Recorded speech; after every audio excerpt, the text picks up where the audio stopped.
안녕하세요, 서연입니다. 제가 지난 영상에서는 장애인이 자립을 해야 하는 이유와 장애인이 자취했을 때 장단점에 대해서 말씀을 드렸는데요.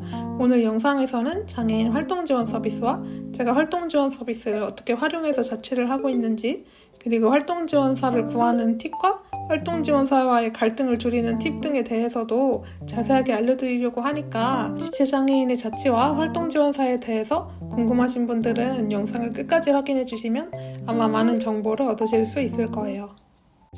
장애인 활동지원 서비스는 신체적 장애로 인하여 정상적인 일상생활과 사회생활이 어려운 장애인이 더 독립적이고 자립적으로 생활할 수 있도록 활동지원사가 신체활동, 가사활동, 사회활동 등 일상생활에서 필요한 도움을 제공하는 서비스를 말해요. 저 같은 경우에는 거의 모든 일상생활을 활동지원사분들의 도움을 받고 있어요.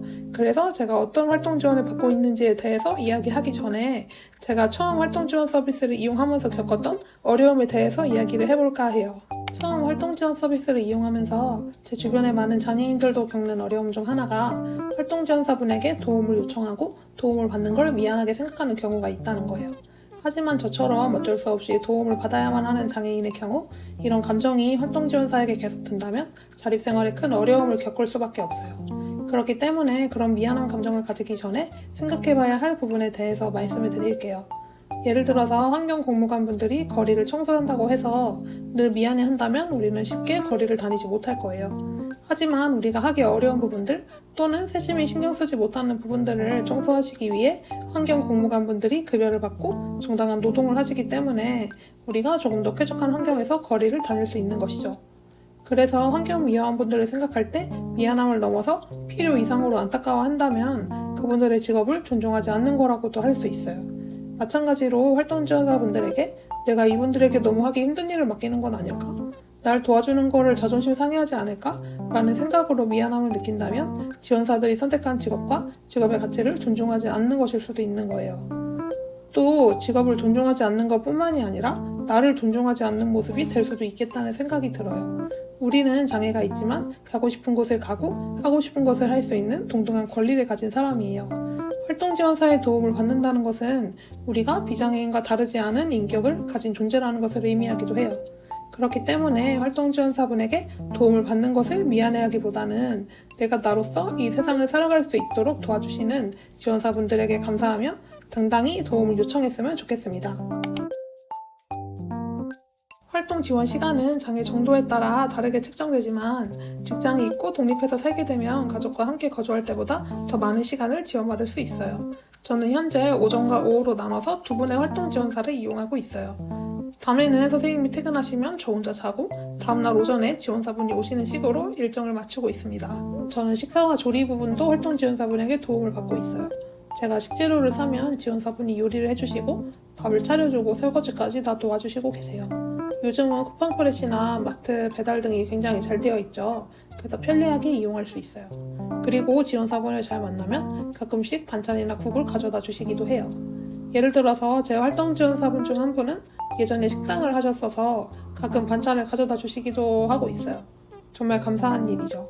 그리고 활동지원사분의 식사는 어떻게 하는지 궁금해하실 것 같은데 지원사분들은 따로 식사를 가져와서 드시거나 가끔 외식을 하게 되면 더치페이를 하거나 따로 계산을 하고 있어요. 청소와 빨래 등 가사 도움도 받고 있어요. 집안일 중 청소기 돌리기, 바닥 닦기, 빨래 및 분리수거 같은 일들을 도와주시고 계세요. 하지만 개인적인 공간인 책상은 제가 스스로 정리하는 편이에요. 집도 결국 나만의 공간이기 때문에 정리나 청소 부분에 대해서는 지원사분과 잘 이야기해서 정하는 게 좋아요. 개인 위생 부분에 대해서도 말씀을 드리면 세수나 양치는 제가 직접 하고 있고 샤워와 옷 착탈이도 도움을 받고 있긴 하지만 제가 할 수 있는 부분은 제가 하고 있어요. 처음에는 옷 벗고 있고 이런 게 좀 민망할 수도 있는데 여러분 부끄러움을 이겨내셔야 자립을 하실 수 있어요. 우리는 앞으로 평생 도움을 받게 될 상황이기 때문에 그냥 목욕탕에 왔다고 마인드 컨트롤을 하셔야 돼요. 저도 처음에는 너무 민망했지만 그냥 목욕탕 왔다고 생각하니까 조금 마음이 편해지면서 지금은 완전 적응을 했어요. 화장실 같은 경우도 제가 집에서는 혼자 가능하지만 시간이 오래 걸리기 때문에 지원사분이 계실 때는 변기에 옮겨 앉는 도움을 받고 있어요.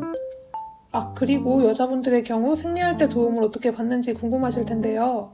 아무래도 여자들에게는 자립을 하기 전 가장 큰 고민일 거라고 생각해요. 저는 팔에 힘이 조금 있는 편이어서 선생님께서 생리대를 주시면 혼자 생리대를 갈거나 탐폰을 이용하는데 큰 문제가 있진 않은데 활동지원사의 도움을 받아야 하는 분들은 좀 불편할 수 있어도 입는 생리대를 추천드려요. 저는 잘 때만 사용하고 있는데 확실히 입는 거다 보니까 올리고 내리고 하는 게 덜 불편하고 서로 편하더라고요.